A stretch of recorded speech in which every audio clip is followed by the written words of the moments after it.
Hello friends, नमस्कार। Education lover Vipin में आपका स्वागत है। आज हम लोग एसएससी सामान्य अध्ययन के प्रश्नों का अध्ययन करेंगे। यह सभी प्रश्न एग्ज़ाम के पॉइंट ऑफ व्यू से बहुत ही इम्पॉर्टेंट हैं, क्योंकि यह सभी प्रश्न 1997 से लेकर एसएससी ने अब तक जो भी प्रश्न पूछा है उन सारे प्रश्नों का संग्रह है। इस बुक में टोटल 13,500 प्लस प्रश्न हैं। आज का जो चैप्टर स्टार्ट करेंगे वह होगा केमिस्ट्री, और केमिस्ट्री में टाइप 2 यानी दूसरे टाइप का अध्ययन करेंगे। इसमें टोटल 211 प्रश्न होंगे। वीडियो थोड़ा अधिक लंबी हो सकती है, तो इसलिए आराम से देखिए। और ये सारे प्रश्न जो पिछले प्रीवियस ईयर में पूछे आए हैं ऑर्गेनिक केमिस्ट्री से, तो उन सारे प्रश्नों को एक एक करके हम देखने वाले हैं। तो चलिए स्टार्ट करते हैं। पहला प्रश्न स्टार्ट करने से पहले देख लेते हैं कि वह टॉपिक में कौन कौन से वह प्रश्न में कौन कौन से टॉपिक आएंगे। देखिए, यहाँ टाइप 1 का अध्ययन हम लोग कर चुके थे, जिसमें परमाणु संरचना और उसके विशेषता के बारे में अध्ययन किए थे। आज हम लोग धातु, अधातु और अक्रिय गैसें यानी अकार्बनिक रसायन से जितने भी प्रश्न बनते हैं उन सारे प्रश्नों का अध्ययन करने वाले हैं। तो चलिए स्टार्ट करते हैं। पहला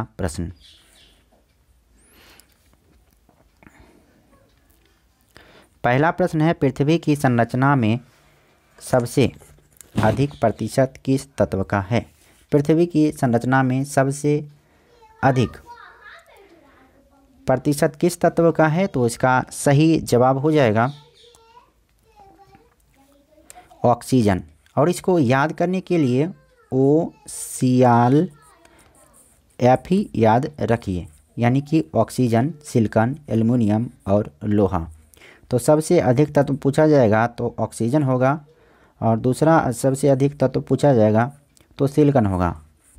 जबकि सबसे अधिक धातु पूछा जाएगा तो ये एल्युमिनियम होगा।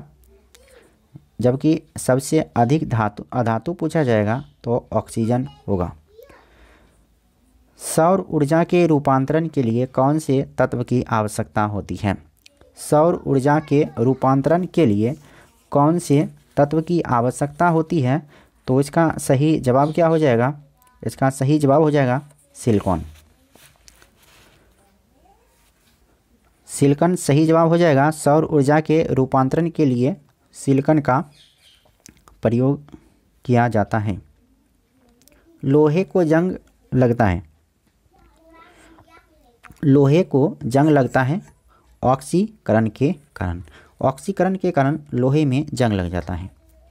निम्न में से कौन सी धातु इटाई रोग पैदा करती है?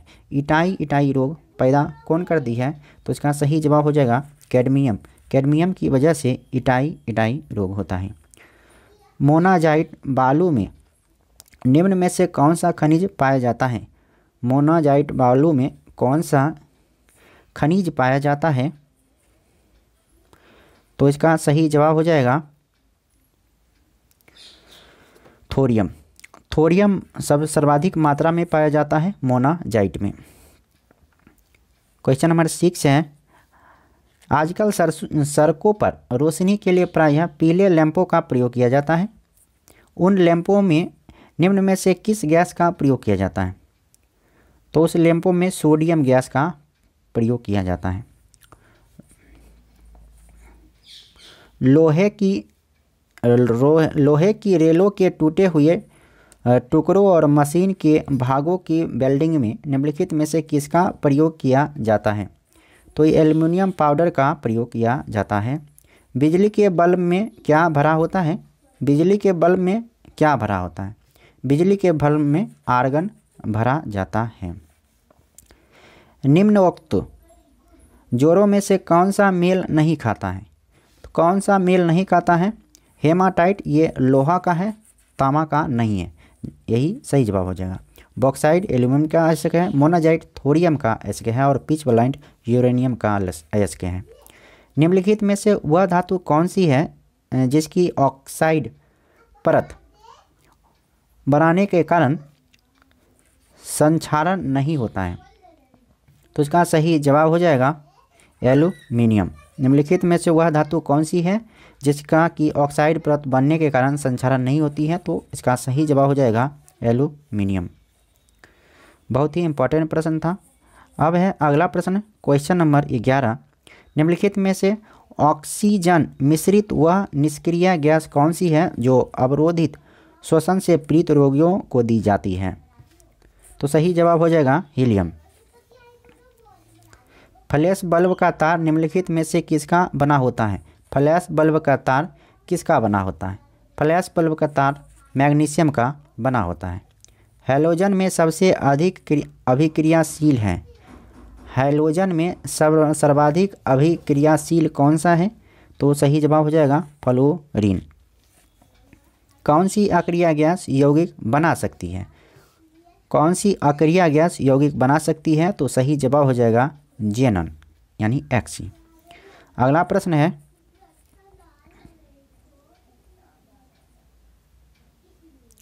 उर्वरकों के निर्माण में निम्नलिखित में से कौन सा तत्व प्रयोग में लाया जाता है? उर्वरकों के निर्माण में निम्नलिखित में से कौन सा तत्व प्रयोग में लाया जाता है? तो इसका सही जवाब हो जाएगा पोटेशियम।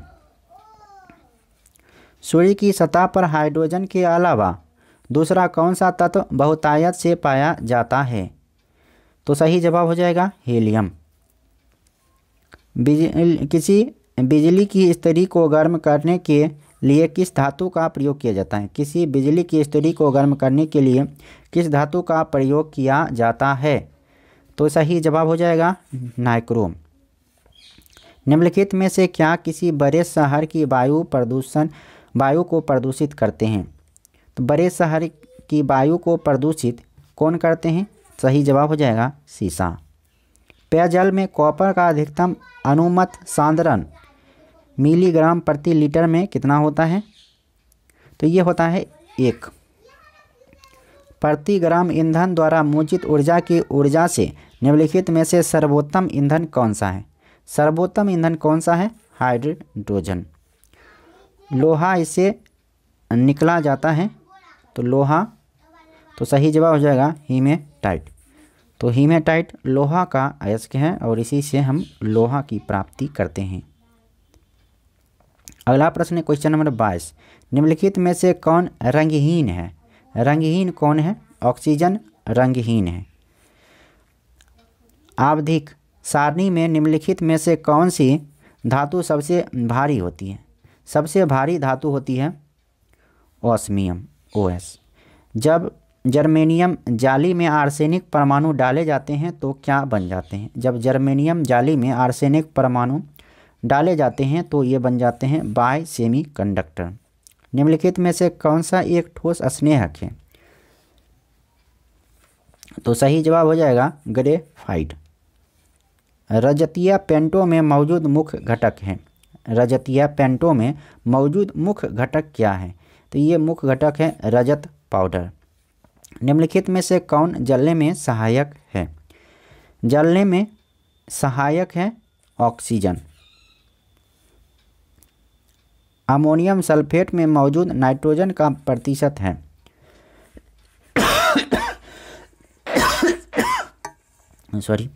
अमोनियम सल्फेट में मौजूद नाइट्रोजन का प्रतिशत 20.6% होता है। उच्च तापमान की सह्यता के लिए अंतरिक्ष यान में निम्नलिखित में से किस धातु का प्रयोग किया जाता है? तो ये धातु होगा टाइटेनियम यानी Ti। अगला प्रश्न है, पीतल किसकी मौजूदगी में निरंतर रहने से वायु में रंगहीन हो जाता है? तो सही जवाब हो जाएगा हाइड्रोजन सल्फाइड। निम्नलिखित में से किस धातु में कॉपर सल्फेट विलयन या घोल से तांबे या कॉपर का निक्षेप हो जाता है? तो इसका सही जवाब हो जाएगा लौह। निम्नलिखित में से क्या ऑक्सी एसिड नहीं बनाता है? ऑक्सी एसिड नहीं बनाता है, यह कौन है? फ्लोरीन है। स्वाभाविक रूप से घटित होने वाला सबसे भारी तत्व कौन सा है? स्वाभाविक रूप से घटित होने वाला सबसे भारी तत्व, तो सही जवाब हो जाएगा यूरेनियम। तरल अवस्था में पाई जाने वाली अधातु कौन सी है? तरल अवस्था में पाई जाने वाली अधातु है ब्रोमीन। वायु में नाइट्रोजन का प्रतिशत कितना होता है? वायु में नाइट्रोजन का प्रतिशत होता है 78.03। वायुमंडल वायुयान और रॉकेट बनाने के लिए कौन सी धातु का प्रयोग किया जाता है? तो ये निकेल का प्रयोग किया जाता है। अगला प्रश्न है, निम्नलिखित में से अत्यधिक अभिक्रियाशील कौन है और उसे मिट्टी के तेल या केरोसिन में रखा जाता है? तो मिट्टी के तेल में रखा जाता है सोडियम को। बीकन प्रकाश के रूप में प्रयुक्त निष्क्रिय गैस है। बीकन प्रकाश के रूप में प्रयुक्त निष्क्रिय गैस कौन सी है? तो सही जवाब हो जाएगा नियोन यानी। लवणों को बनाने के लिए निम्नलिखित में से क्या अम्लों से हाइड्रोजन को प्रतिस्थापित करेगा? तो सही जवाब हो जाएगा सोडियम। अगला प्रश्न है, निम्नलिखित में से किस धातु का गलनांक सबसे कम होता है? तो गलनांक सबसे कम होता है पारद का। अगला प्रश्न है, इस धातु के यौगिक कुछ शीशे तथा साबुन दोनों के घटक हैं, तो वो कौन है? सही जवाब हो जाएगा कैल्शियम। अगला प्रश्न है, पिच ब्लेंड इसका एक अयस्क है। पिच ब्लेंड किसका अयस्क है? तो सही जवाब हो जाएगा यूरेनियम का अयस्क है पिच ब्लेंड। मिश्र धातु एल्युमिनियम ब्रॉन्ज में उच्चतम अनुपात में उपस्थित तत्व है। उपस्थित तत्व है तांबा।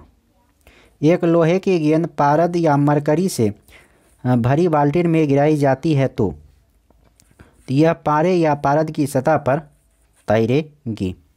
अगला प्रश्न है, लोहे का सबसे शुद्ध वाणिज्यिक रूप क्या है? लोहे का सबसे शुद्ध वाणिज्यिक रूप है पिटवा लोहा। अगला प्रश्न है, सबसे प्रचुर मात्रा में मिलने वाला तत्व क्या है? सबसे प्रचुर मात्रा में मिलने वाला तत्व है ऑक्सीजन। पानी में नाइट्रोजन आमतौर पर किस रूप में पाई जाती है? पानी में नाइट्रोजन आमतौर पर नाइट्रेट के रूप में पाई जाती है। कौन सा तत्व यानी एलिमेंट धात्विक और अधात्विक दोनों रूप में रासायनिक व्यवहार करता है?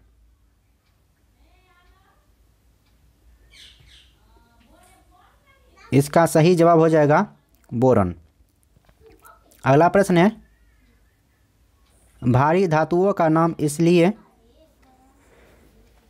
यह पड़ा क्योंकि अन्य परमाणुओं की तुलना में यह होता है। तो इसका सही जवाब हो जाएगा उच्च परमाणुीय पुंज। वे कौन सी दो धातुएं हैं जो सिल्वर रंग की नहीं होती हैं? वह कौन सी दो धातुएं हैं जो सिल्वर रंग की नहीं होती है? तांबा और सोना। धातुओं का राजा क्या है? धातुओं का राजा क्या है? तो सही जवाब हो जाएगा सोना। दो धातुओं का सोल्डरन किसके गुण के कारण संभव है? दो धातुओं के सोल्डरन किसके गुण के कारण संभव है? आसंजन। सही जवाब हो जाएगा। अगला प्रश्न है, दाहिने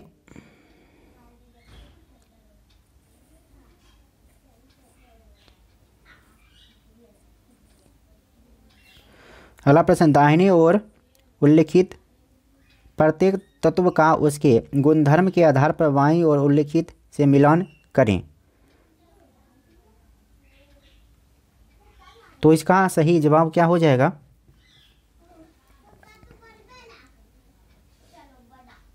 देखिए इसका ऑप्शन 2 सही हो जाएगा, यानी 1 का 2, यानी एक गहरा लाल तरल। तो एक गहरा लाल तरल होता है ब्रोमीन। 2 का हो जाएगा 4, यानी गहनों में प्रयुक्त धातु। तो गहनों में प्रयुक्त धातु कौन होगा? स्वर्ण। तीसरा पूर्णतः अक्रिय गैस। तो पूर्णतः अक्रिय गैस कौन होता है? तो ये नियोन होता है। और बाद में कि एक आ गया एक प्रतिघाती धातु जो जल में विस्फोटित होती है, वो है सोडियम। अगला प्रश्न है, निम्नलिखित में से किसमें M3 आयन बनाने की अधिकतम प्रवृत्ति होती है? M3 आयन बनाने की अधिकतम प्रवृत्ति होती है नाइट्रोजन में। सभी गैसों में दूसरी सबसे हल्की गैस का नाम क्या है? सभी गैसों में दूसरी सबसे हल्की गैस का नाम क्या है? तो सही जवाब हो जाएगा हीलियम। भंडारण बैटरी में क्या प्रयोग किया जाता है? भंडारण बैटरी में प्रयोग किया जाता है शीशा। निम्नलिखित में से किससे स्टेनलेस स्टील में कठोरता आती है? तो स्टेनलेस स्टील में कठोरता आती है किसके कारण? तो इसका सही जवाब हो जाएगा कार्बन के कारण। अगला प्रश्न है, फास्फोरस को पानी में क्यों रखा जाता है? फास्फोरस को पानी में क्यों रखा जाता है? तो इसका सही जवाब हो जाएगा क्योंकि उसका ज्वलन तापमान बहुत कम होता है। ट्राइनाइट्रोटोल्यूइन का प्रयोग कहाँ किया जाता है? ट्राइनाइट्रोटोल्यूइन का प्रयोग किया जाता है विस्फोटक के रूप में। निम्नलिखित में से कौन से अधातु अपनी तरलीय अवस्था में अपरूपता प्रदर्शित करता है? अपरूपता प्रदर्शित करता है सल्फर। चांदी हवा में डैश की उपस्थिति के कारण संक्षारित हो जाती है। चांदी हवा में ऑक्सीजन के कारण संक्षारित हो जाती है। निम्नलिखित में से कौन सा रेडियोधर्मी तत्व है? रेडियोधर्मी तत्व कौन सा है? तो सही जवाब हो जाएगा यूरेनियम रेडियोधर्मी तत्व है। नाइट्रिक अम्ल निम्नलिखित में से किसके साथ अभिक्रिया नहीं करता है? नाइट्रिक अम्ल स्वर्ण के साथ अभिक्रिया नहीं करता है। अगला प्रश्न है, आर्क वेल्डिंग में आर्गन का प्रयोग किया जाता है क्योंकि? आर्क वेल्डिंग में आर्गन का प्रयोग इसलिए किया जाता है क्योंकि धातु के साथ इसकी उपक्रांतिकता कम होती है। ऑप्शन 1 सही हो जाएगा। निम्नलिखित में से कौन से ईंधन से सबसे कम पर्यावरण प्रदूषण होता है? सबसे कम पर्यावरण प्रदूषण होता है हाइड्रोजन से। निम्नलिखित में से किस धातु में अधिकतम ताप चालकता होती है? अधिकतम ताप चालकता होती है चांदी में। निम्नलिखित में से कौन सी धातु सबसे भारी होता है? सबसे भारी धातु होता है सोना। बर्तनों तथा कपड़ों पर बादामी धब्बे पानी में डैश की अत्यधिक मात्रा के संकेतक हैं। तो इसका ऑप्शन गलत है। अगला प्रश्न है, समानता प्रयुक्त होने वाले निम्नलिखित पदार्थों में से कौन सा मिश्र धातु नहीं है? तो ये मिश्र धातु तांबा नहीं है। मेलेकाइट डैश का एक अयस्क या खनिज है, तो मेलेकाइट है कॉपर का। अगला प्रश्न है, सोडियम कैल्शियम सिलिकेट को डैश कहते हैं? सोडियम कैल्शियम सिलिकेट को क्या कहा जाता है? ये कहा जाता है मृदु कांच। नाइट्रोजन चक्र में शामिल निम्नलिखित अणुओं या आयनों में से किसमें ऑक्सीजन का परमाणु नहीं होता है? तो सही जवाब हो जाएगा अमोनिया। निम्नलिखित में से कौन सी संक्रमण धातुओं की एक विशेषता नहीं है? संक्रमण धातु की एक विशेषता नहीं है इलेक्ट्रॉन्स प्राप्त करने की प्रवृत्ति। अगला प्रश्न है, ऑक्सीजन की खोज किसने की थी? ऑक्सीजन की खोज किया गया था कार्ल सीले के द्वारा। निम्नलिखित तत्वों में से किसका सबसे कम गलनांक है? सबसे कम गलनांक किसका है? तो रेडोन का गलनांक सबसे कम है। सोडियम टेट्राबोरेट डेकाहाइड्रेट का साधारण नाम क्या है? तो इसका सही जवाब हो जाएगा बोरेक्स। निम्नलिखित में से क्या विरंजक अभिकर्मक का काम नहीं कर सकता? विरंजक अभिकर्मक का काम नहीं कर सकता है, ये है हाइड्रोजन पेरोक्साइड। भूरा बलय परीक्षण किसका पता लगाने के लिए किया जाता है? भूरा बलय, तो ये नाइट्रेट का परीक्षण के लिए पता लगाने के लिए किया जाता है। अगला प्रश्न है, क्लोरीन गैस निम्नलिखित में से किसका मुख्य घटक है? क्लोरीन गैस है अश्रु गैस का मुख्य घटक। ब्राइन घोल क्या है? ब्राइन घोल, तो ब्राइन घोल है अधिक नमक और प्लस पानी को ब्राइन घोल कहते हैं। निम्नलिखित में से जंग रोधी इस्पात के मुख्य घटक कौन है? जंग रोधी इस्पात के मुख्य घटक हैं लोहा तथा कार्बन। निम्नलिखित में से किस धातु का घनत्व सबसे कम होता है? सबसे कम घनत्व वाली धातु कौन सी होती है? तो सही जवाब हो जाएगा वेनेडियम।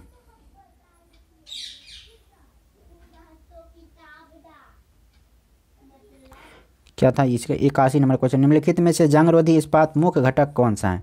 तो मुख्य घटक होता है लोहा, क्रोमियम और निकेल। ऑप्शन 3 इसका सही हो जाएगा। क्वेश्चन नंबर 83, बिजली से धातु चढ़ाने की क्रिया या गलवनीकरण में निम्नलिखित में से किस धातु का उपयोग किया जाता है? तो इसका सही जवाब हो जाएगा जस्ता। गलवनीकरण में जस्ता का प्रयोग किया जाता है। बहुत ही इंपॉर्टेंट ये प्रश्न था, ये सारे एग्जाम में ये क्वेश्चन रिपीट हुए हैं। देखिए अगला प्रश्न है क्वेश्चन नंबर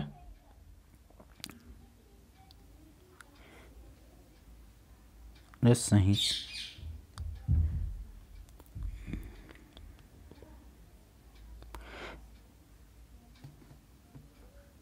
ये कितना क्वेश्चन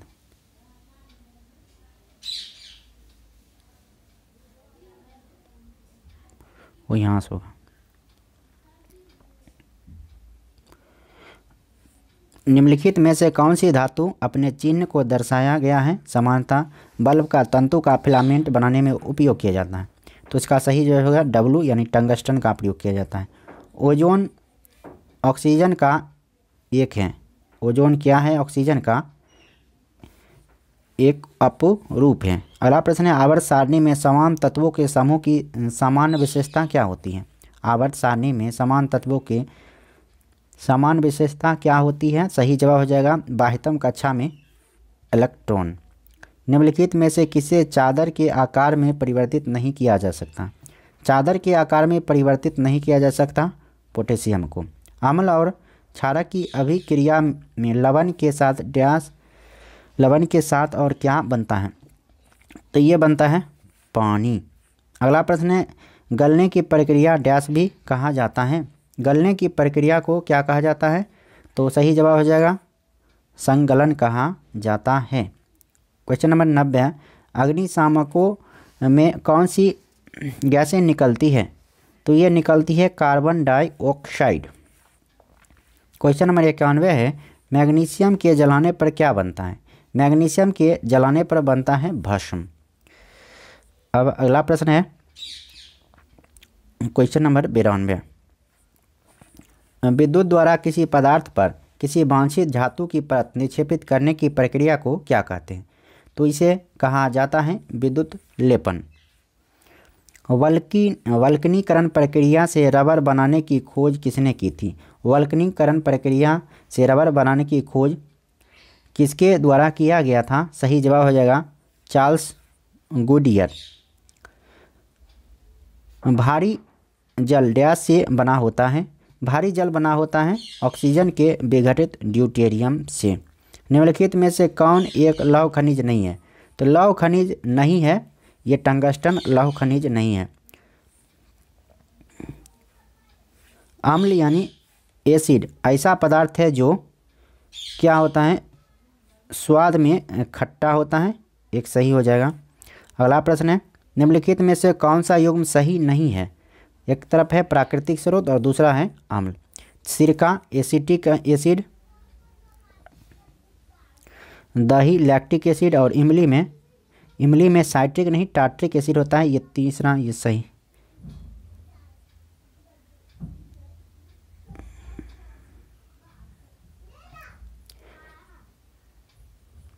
यानी कि यही तीसरा सही नहीं है। अगला प्रश्न है धातु के एक अमलगम में दूसरा तत्व होता है। धातु के एक अमलगम में दूसरा तत्व क्या होता है? यह पारा होता है। अगला प्रश्न है साबुन निम्न में से किसके सोडियम लवण होते हैं?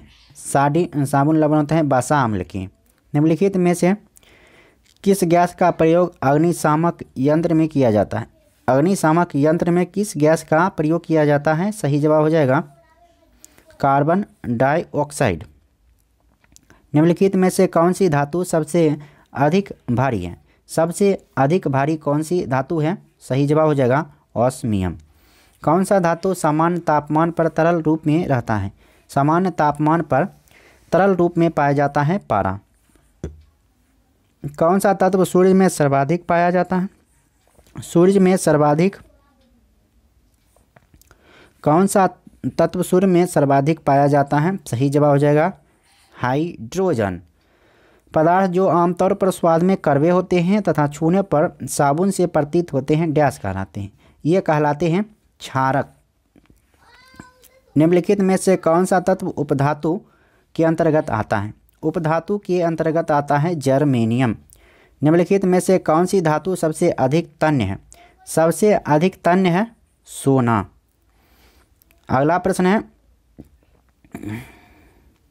आधुनिक आवर्त सारणी में धातु, उपधातु तथा अधातु किस ब्लॉक में पाए जाते हैं?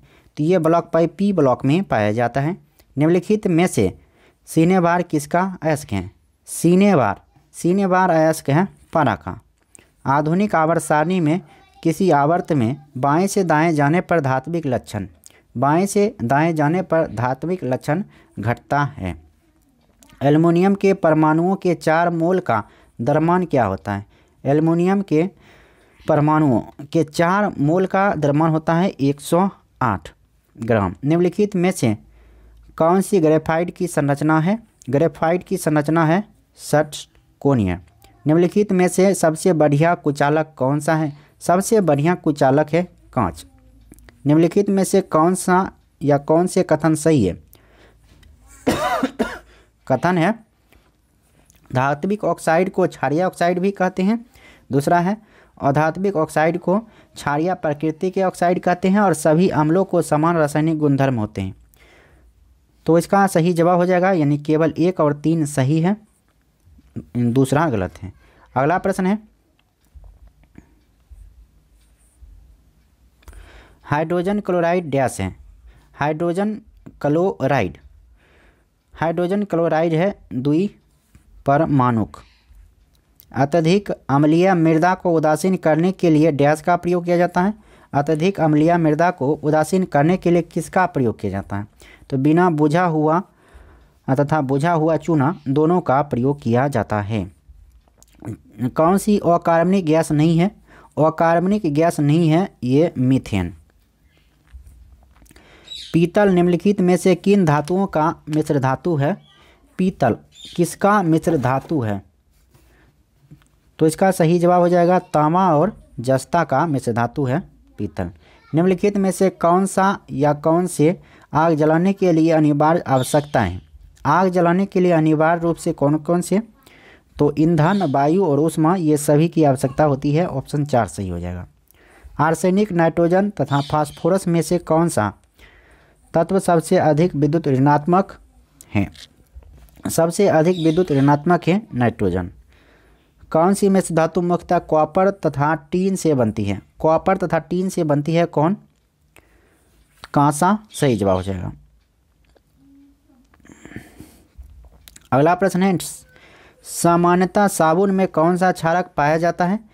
साबुन में पाया जाता है सोडियम हाइड्रोक्साइड। निम्नलिखित में से कौन सी धातु सबसे अधिक अभिक्रियाशील है? सबसे अधिक अभिक्रियाशील धातु है पोटेशियम। आधुनिक आवर्त सारणी में परमाणु त्रिज्या डैश बढ़ती है? आधुनिक आवर्त सारणी में परमाणु त्रिज्या आवर्त में दाएं से बाएं पर बढ़ती है। निम्नलिखित में से कौन सा या कौन से कथन सही है या सही है? कथन है बेकेलाइट ऊष्मा का कुचालक होता है। दूसरा कथन है बेकेलाइट विद्युत का कुचालक होता है। और तीसरा कथन है बेकेलाइट को ऊष्मा द्वारा नरम किया जा सकता है। तो इसका सही जवाब हो जाएगा ऑप्शन 3, यानी केवल 2 सही है। बेकेलाइट विद्युत का कुचालक होता है। ठोस में तरल के विलयन का उदाहरण क्या है? ठोस में तरल के विलयन का उदाहरण क्या है? तो सही जवाब हो जाएगा जेली। निम्नलिखित में से कौन सी एक ठोस पदार्थ की विशेषता नहीं है? ठोस पदार्थ की विशेषता नहीं है उच्च संपीड़ितता। निम्नलिखित में से किस गैस का प्रयोग अग्निशामक यंत्र में किया जाता है? अग्निशामक यंत्र में किया जाता है कार्बन डाइऑक्साइड का। अगला प्रश्न है, निम्नलिखित में से कौन सी धातु सबसे अधिक भारी है? सबसे अधिक भारी धातु है ऑस्मियम।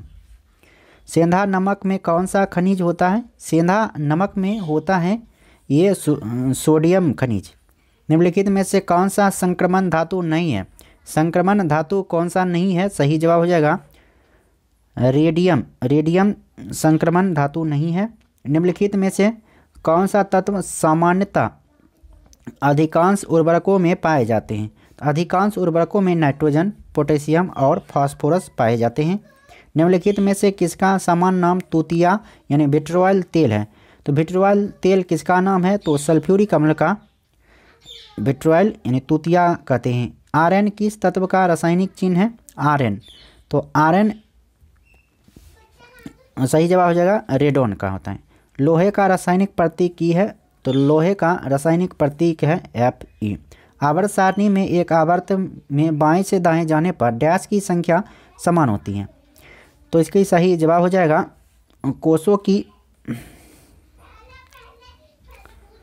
कोषों की संख्या समान होती है। निम्नलिखित में से कौन सा एक गुण धातु का नहीं है? तो एक गुण धातु का नहीं है उष्मा की कुचालकता। अगला प्रश्न है 137। निम्नलिखित में से कौन सा धातु का प्रतीक है जो साधारण तापमान पर तरल रूप में पाया जाता है? तो सही जवाब हो जाएगा पारा। डैश एक चमकदार अधातु है। चमकदार अधातु है आयोडीन। सल्फर के साथ रबर को गर्म करना डैश के रूप में जाना जाता है, तो इसका सही जवाब हो जाएगा वल्कनाइजेशन। कोरंडम और क्रायोलाइट निम्नलिखित धातुओं में से किसके अयस्क हैं? तो ये अयस्क हैं एल्युमिनियम के। ओजोन अणु का रंग क्या होता है? ओजोन अणु का रंग होता है ये नीला होता है। निम्नलिखित में से कौन सा कथन सही है? तो ये तीसरा कथन सही है, यानी तांबा तथा पोटेशियम तन्य होते हैं। ऑक्सीजन अणु डैश है। ऑक्सीजन अणु है द्विपरमाणुक। निम्नलिखित में से किसकी इलेक्ट्रॉन बंधुता सबसे कम होती है? इलेक्ट्रॉन बंधुता सबसे कम होती है आर्गन की। अगला प्रश्न है मैग्नीशियम की संयोजकता कितनी है? मैग्नीशियम की संयोजकता होती है 2। प्लास्टर ऑफ पेरिस डैश है। प्लास्टर ऑफ पेरिस जल के साथ मिलाने पर जिप्सम बन जाता है। और तीसरा हो जाएगा कि ये सजावट के लिए उपयोग किया जाता है। तो 1 और 3 सही है, जबकि दूसरा जो है वो जिप्सम का रासायनिक नाम है। निम्नलिखित में से कौन सा तत्व धातु नहीं है? Fe यानी फास्फोरस धातु नहीं है। एल्युमिनियम, कैल्शियम और पोटेशियम ये धातु हैं। Question number 148। निम्नलिखित में से कौन सा समूह न्यूलैंड्स के अष्टक सिद्धांत का अनुसरण नहीं करता है? न्यूलैंड्स के अष्टक सिद्धांत का अनुसरण नहीं करता है Mn और Hg। अगला प्रश्न है क्वेश्चन नंबर 149। निम्नलिखित में से कौन सा यौगिक एक उदाहरण है? निम्नलिखित में से कौन सा यौगिक का एक उदाहरण है? तो इसका सही जवाब हो जाएगा अमोनिया गैस। निम्नलिखित में से कौन से अक्रिय गैस का अनुभार सबसे अधिक है? अक्रिय गैस का अनुभार सबसे अधिक है जेनन का। निम्नलिखित में से कौन सा समूह डोबे-रायनर त्रिक नहीं है? डोबे-रायनर त्रिक नहीं है, तो इसका सही जवाब हो जाएगा नाइट्रोजन, फास्फोरस और सोना Au। निम्नलिखित में से कौन धातु है? निम्नलिखित में से कौन धातु है? तो इसका सही जवाब हो जाएगा कोई विकल्प सही नहीं है, यानी सल्फर, नाइट्रोजन, ऑक्सीजन ये धातु नहीं है, अधातु है।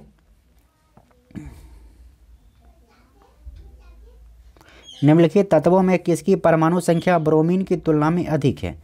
ब्रोमीन की तुलना में अधिक किसकी है? तो सही जवाब हो जाएगा सिल्वर की। निम्नलिखित में से कौन सा जर्मन सिल्वर का एक मुख्य घटक होता है? जर्मन सिल्वर का मुख्य घटक होता है तांबा। कौन सी मिश्र धातु में कांसा, सीसा और टीन होते हैं?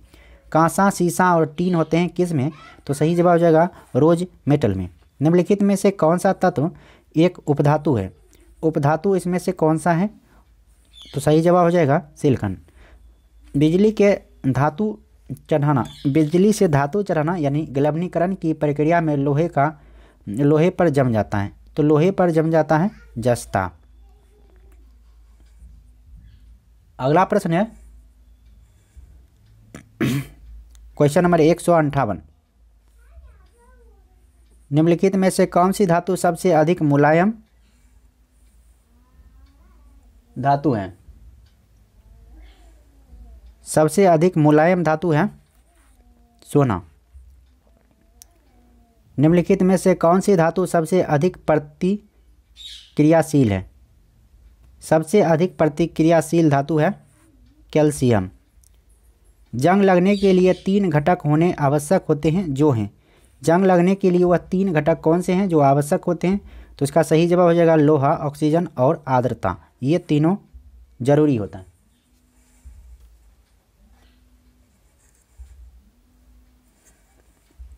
Question number 161। धातु ऑक्साइड का स्वरूप डैश होता है। धातु ऑक्साइड का स्वरूप डैश होता है। तो इसका सही जवाब हो जाएगा सामान्य। क्वेश्चन नंबर 162 है, मार्बल कैंसर क्या है? मार्बल कैंसर क्या है? तो इसका सही जवाब हो जाएगा अम्लीय वर्षा के कारण मार्बल का क्षरण, ये मार्बल कैंसर कहलाता है। निम्नलिखित में से कौन सा तत्व एक्टिनाइड है? तो एक्टिनाइड है ये क्यूरियम। क्यूरियम एक्टिनाइड तत्व है। अष्टक यानी ऑक्टेव्स के सिद्धांत के अनुसार यदि रासायनिक तत्वों को बढ़ते हुए परमाणु भार के अनुसार व्यवस्थित किया जाता है तो एक समान भौतिक और रासायनिक गुणों वाले तत्व प्रत्येक डैश तत्व के अंतराल पर आते हैं। तो इसका सही जवाब हो जाएगा 7।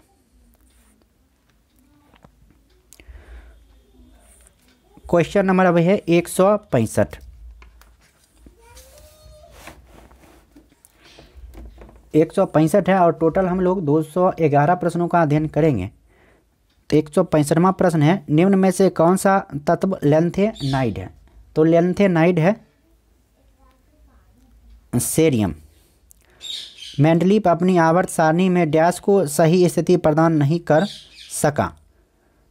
तो इसका सही जवाब हो जाएगा हाइड्रोजन का सही जगह नहीं दे सका। निम्नलिखित में से किसने लॉ ऑफ ऑक्टेव्स दिया? लॉ ऑफ ऑक्टेव्स किसके द्वारा दिया गया? तो सही जवाब हो जाएगा न्यूलैंड्स के द्वारा। पटाखे का विस्फोट डैश होने का एक उदाहरण है। पटाखे का विस्फोट डैश होने का एक उदाहरण है। सही जवाब हो जाएगा दहन। समान बैटरी में निम्नलिखित रसायन होते हैं। समान बैटरी में कौन से रसायन होते हैं? तो सही जवाब हो जाएगा सल्फ्यूरिक एसिड होता है। अगला प्रश्न है, निम्नलिखित में से बेकिंग सोडा का रासायनिक नाम क्या है? बेकिंग सोडा का रासायनिक नाम होता है सोडियम हाइड्रोजन कार्बोनेट। सूर्य का लगभग 70% भाग निम्नलिखित में से किससे बना होता है? तो सूर्य का 70% भाग बना होता है हाइड्रोजन का। नीला लिटमस पेपर अम्लीय घोल के संपर्क में डैश हो जाता है। तो नीला लिटमस पत्र अम्लीय घोल के संपर्क में लाल हो जाता है। डिटर्जेंट पाउडर में 3 में कौन सा प्रमुख रसायन मौजूद होता है? डिटर्जेंट पाउडर में कौन सा रसायन मौजूद होता है? तो इसका सही जवाब हो जाएगा सोडियम कार्बोनेट। अगला प्रश्न है, घातक जहर साइनाइड का रासायनिक नाम क्या है? साइनाइड का रासायनिक नाम है फ्रूसिक एसिड। नाइट्रस ऑक्साइड निम्नलिखित में से किसका रासायनिक नाम है? नाइट्रस ऑक्साइड नाम है लाफिंग गैस का रासायनिक नाम। 2015 में वायुयान निर्माता कंपनी बोइंग ने डैश नामक एक धातु का विकास किया जो वायु से हल्की और इस्पात से मजबूत है।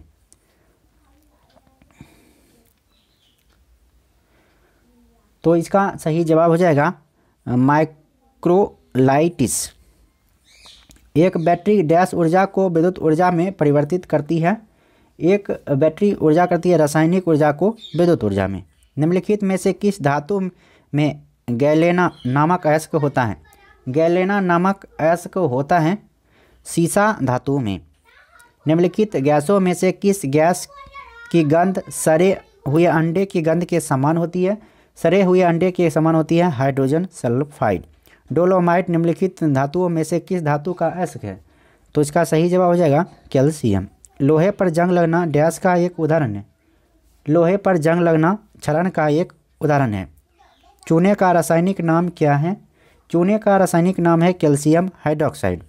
लिक्विड इन ग्लास थर्मामीटर में आमतौर पर उपयोग किए जाने वाले तरल पदार्थों में से एक डैश है। तो इसका सही जवाब हो जाएगा अल्कोहल।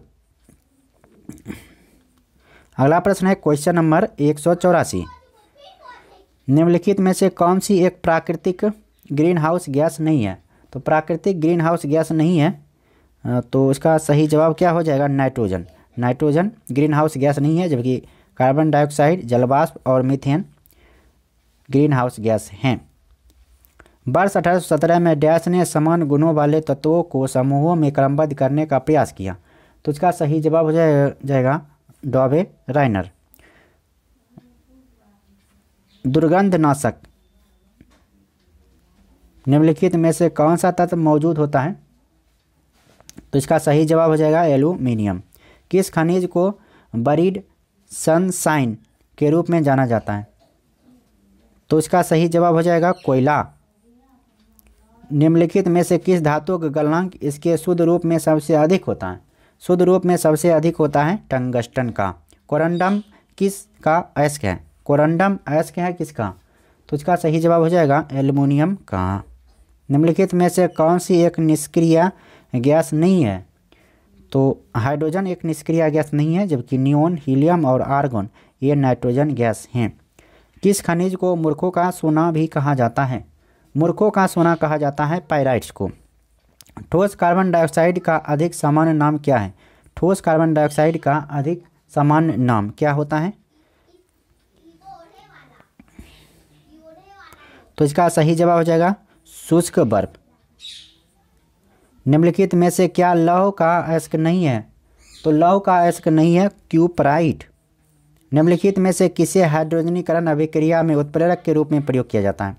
उत्प्रेरक के रूप में प्रयोग किया जाता है पैलेडियम।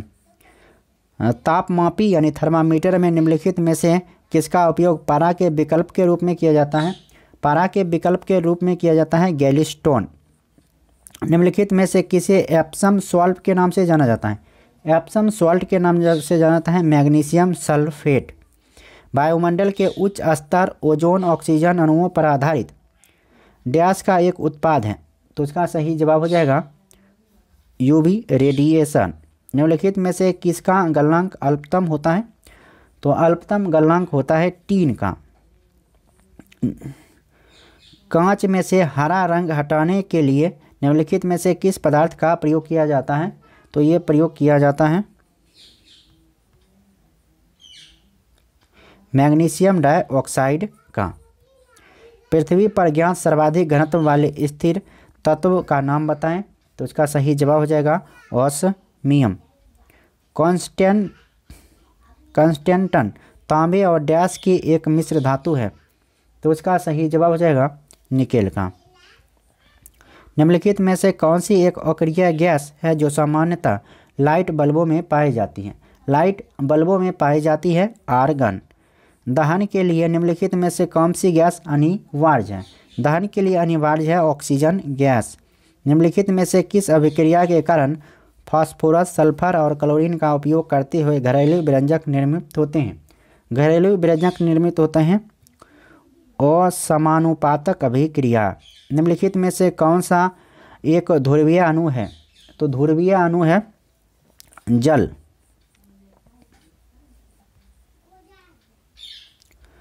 अगला प्रश्न है क्वेश्चन नंबर 8।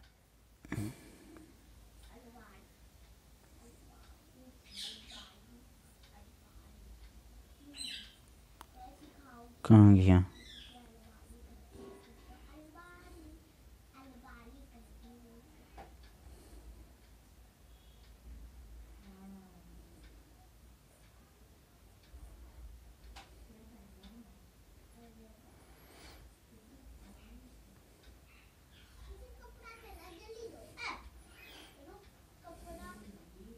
तो इस वीडियो में अब इतना ही। फिर दूसरा पेज का हो गया है, छोड़िए 205 हो गया, इसे 211 था इसमें क्वेश्चन, 2-4 क्वेश्चन शायद इधर उधर हो गया है। तो इस वीडियो में अब इतना ही, फिर मिलते हैं नेक्स्ट वीडियो में। तब तक के लिए नमस्कार, जय हिंद, वंदे मातरम। वीडियो अच्छा लगा तो लाइक कीजिए और चैनल पर नए हैं तो चैनल को सब्सक्राइब कर लीजिए। फिर मिलते हैं नेक्स्ट वीडियो में, और नेक्स्ट वीडियो में हम लोग नेक्स्ट टाइप का अध्ययन करेंगे और लगातार इसी तरह वीडियो आती रहेगी। बीच में 2 दिन गैप हो जाता है, जैसे शुक्रवार और शनिवार को। तो शुक्रवार और शनिवार को 2 दिन मेरा ऑफलाइन क्लास चलता है, यानी ऑफलाइन पढ़ाते हैं तो वहाँ पर समय देना पड़ता है, इसलिए हो सकता है उस दिन आपको वीडियो नहीं मिलता होगा। शुक्रवार और शनिवार को बाद बाकी प्रत्येक दिन मिलता रहेगा। धन्यवाद, नमस्कार, वंदे मातरम, जय हिंद।